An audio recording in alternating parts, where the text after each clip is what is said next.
Yoran Fernandes, pemain PSM Makassar, di kartu merah saat menghadapi Persita Tangerang. Itu akan menjadi salah satu topik bahasan kita. Kemudian laga lain, Persebaya Surabaya harus puas bermain imbang 2-2 saat menghadapi Persib Bandung. Nah, Persebaya Surabaya terlebih dahulu ciptakan gol lewat Muhammad Supriyadi di menit 23, assist dari Ze Valente lewat situasi corner kick. Kemudian gol Persebaya yang kedua dicetak oleh Ze Valente di menit 32 dari tendangan free kick. Nah, sedangkan gol Persib Bandung berasal dari kesalahan ataupun gol bunuh diri yang dibuat oleh Rizwan Lauhim di menit 77, dan gol kedua dari Persib Bandung dicetak oleh David da Silva di menit 88. Sebelum kita bahas pertandingan PSM menghadapi Persita serta apakah keputusan wasit untuk memberikan kartu merah kepada Yoran Fernandes sudah tepat, ya itu nanti di belakang kita bahas. Kita bahas dulu pertandingan Persebaya Surabaya menghadapi Persib Bandung. Nah, kalau kita lihat dari ball possession, Persib Bandung superior 58% seperti pertandingan-pertandingan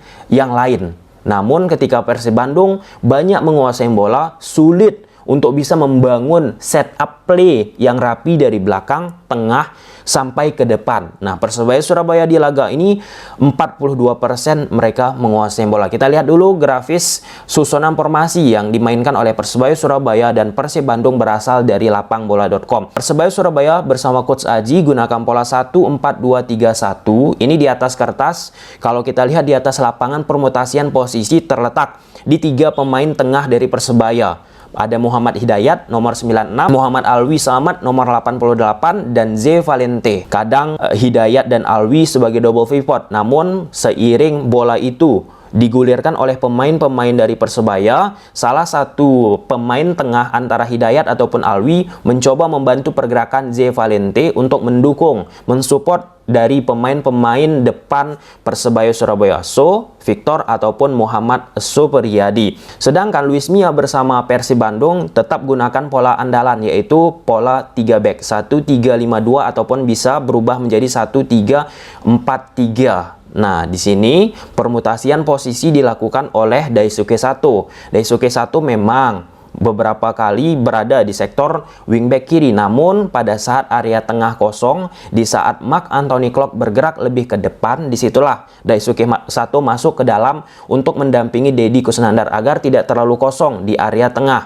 Nah, Ricky Kambuaya pun kalau kita lihat dari lapangbola.com ini memang dia diletak di tengah, tapi dia juga kadang mengisi posisi sektor half space kanan seperti apa yang diimplementasikan oleh pemain-pemain Persib jika gunakan pola di atas kertas 1-3-4-3. Nah, kenapa Ricky Kambuaya, Marc Anthony Klopp, Deddy Kusnandar dimainkan di laga ini yang secara profile, nature-nya mereka kan seorang gelandang. Ini untuk bisa menyamakan jumlah menghadapi pemain-pemain tengah dari Persebaya Surabaya. Permainan numerical superiority itu nggak bisa dilepaskan dari Luis Mia bersama Persib Bandung. Itu khas bagaimana orang-orang Spanyol bermain sepak bola, berusaha di setiap sektor area mereka mengupayakan selalu unggul jumlah. Nah, pun demikian ada beberapa momen pada akhirnya Rahmat Irianto masuk ke tengah, Daisuke Sato mundur ke belakang. Esensinya tetap sama, permutasian posisi yang sudah kita bahas di grafis-grafis taktikal Persib, teman-teman, untuk bisa membuat situasi unggul jumlah di tengah ataupun bisa mengalahkan lini tengah dari Persebaya dengan 3 pemain yang dimiliki oleh Persebaya Surabaya. Nah, Persib Bandung tadi udah kita singgung, menguasai bola, kelihatan tetap mengalami kesulitan dari sisi bagaimana bisa membuat, menciptakan peluang. Nah, kalau misalnya nggak bisa menciptakan peluang dari permainan 1-2 sentuhan, bagaimana bisa menciptakan gol? Terbukti, 2 gol dari Persib Bandung pun bukan dari situasi open play.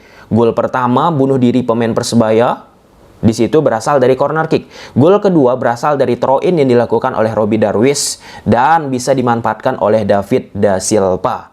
Nah, ini kelas ya bagi aku memang Luis Mia ini bukan sekali pujian aku sampaikan kepada Luis Mia. Ketika mereka sudah tertinggal 2-0, masuk babak kedua, pergantian dilakukan oleh Luis Mia.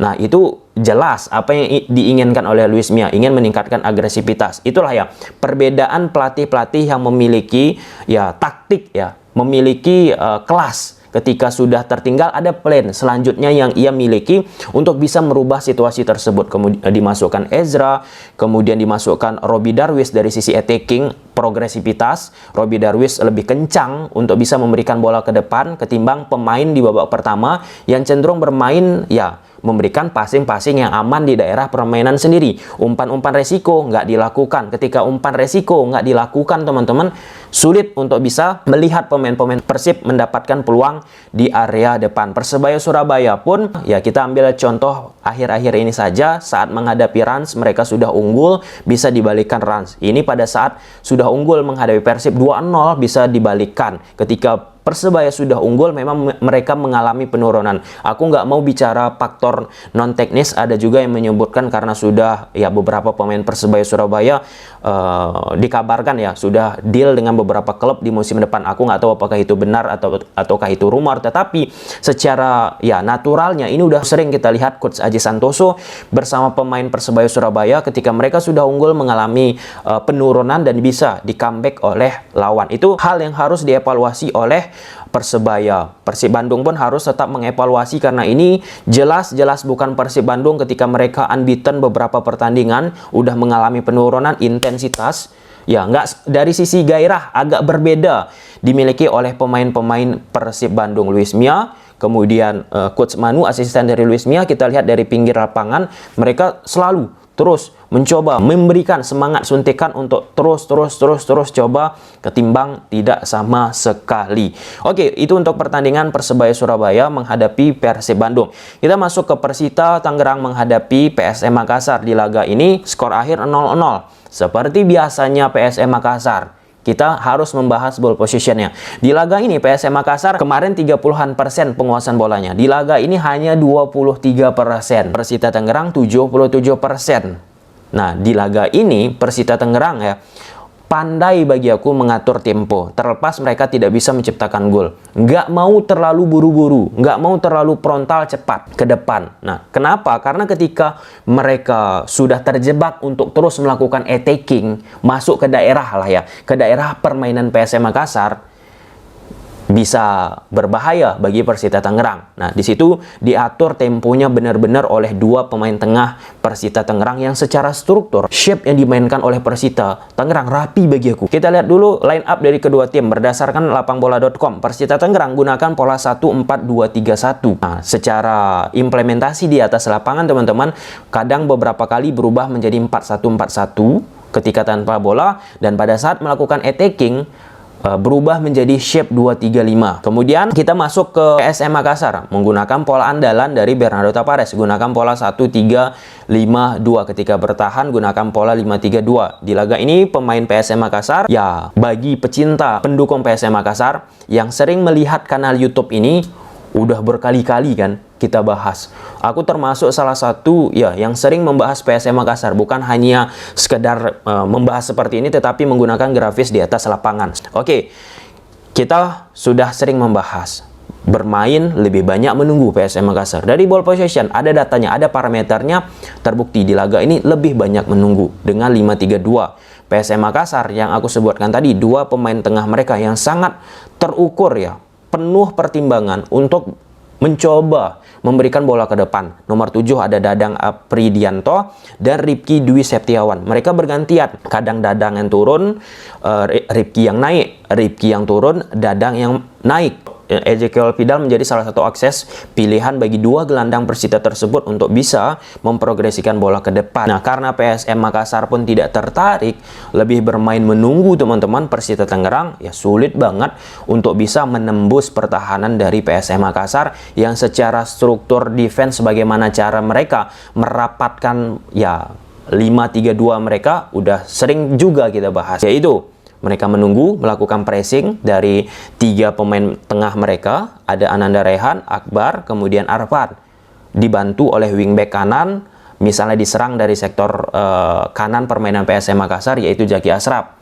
Atau dari sektor kiri, tiga gelandang melakukan tekanan, dibantu oleh Muhammad Rizky Eka Pratama. Dua pemain di depan, Muhammad Ramadan Sananta, Ricky Pratama, stay aja mereka di depan. Pasif, tidak melakukan tekanan-tekanan pada saat dipancing oleh pemain-pemain Persita dengan menguasai bola di daerah permainan mereka sendiri. Nah, pada saat udah masuk nih ke perangkapnya Bernardo Tavares, pemain-pemain Persita Tangerang, berhasil direcovery oleh 3 gelandang ataupun wingback kiri ataupun kanan PSM Makassar, langsung dihajarlah, diberikanlah bola kepada Ricky Pratama ataupun Muhammad Ramadan Sananta. Nah, di laga ini PSM Makassar dengan cara bermain tidak orientasi ke bola, 4 on target berhasil mereka dapatkan. Ada satu peluang yang harusnya bagi aku gol ya.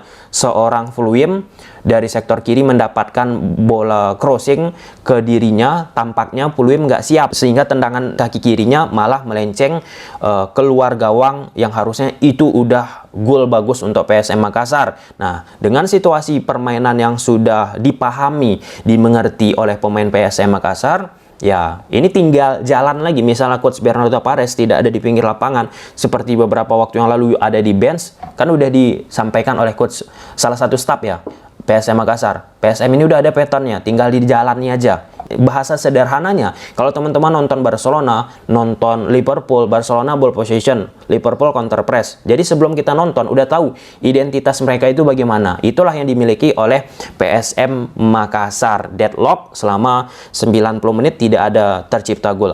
Nah, kemudian ada salah satu momen, yaitu Yuran Fernandes, pemain dari PSM Makassar, mendapatkan kartu merah. Nah, yang awalnya wasit hanya memberikan kartu kuning. Nah, kalau kita lihat dari tayangan yang dihasilkan, maka mungkin bisa saja teman-temannya ada kata-kata, ujaran ataupun yang tidak layak dilontarkan kepada wasit. Nah, kalau kita berlandaskan ke pasal Law of the Game, itu terletak di pasal 12.3 tentang disciplinary action. Jika seorang pemain mengeluarkan kata-kata yang keras, kata-kata yang tidak elok kepada seorang wasit, itu memang harus langsung dikeluarkan dari lapangan. Meskipun ini bisa diperdebatkan karena posisi Yuran ada juga dilakukan tackle. Nah, di momen tersebut memang reaksi Yuran lah yang terlalu berlebihan. Pun ada sentuhan yang dilakukan oleh pemain Persita Tangerang. Jika reaksi dari Yuran Fernandes tidak berlebihan, beda cerita. Yuran tetap ada di atas lapangan, 11 pemain PSM Makassar. Dengan situasi 11 pemain PSM Makassar, perubahan-perubahan dilakukan oleh Coach Bernardo Tavares mengoptimalkan apa yang ada, ya tetap juga kok bisa menunjukkan bahwa PSM itu memang udah kolektif, udah ada patternnya. Hilang satu pemain, nggak ada pemain A, B, C, D, E, ya memang pasti ada pengaruhnya, tetapi nggak begitu kelihatan karena patternnya itu udah ada. Nah, dengan situasi seperti ini teman-teman, berdasarkan klasemen Liga 1 Indonesia, PSM Makassar 30 pertandingan sudah mereka jalani dengan 66 poin. Persib 28 pertandingan dengan 53 poin, Persija 28 pertandingan dengan 51 poin. Ya, secara ya nature harusnya lah ya, dengan PSM bagi aku masih konsisten walaupun ini ditahan dengan 10 pemain, not bad. Bisa, bukan takabur nih ya, bisa menjuarai Liga 1 Indonesia. Oke, mungkin sampai sini aja dulu teman-teman videonya. Bye.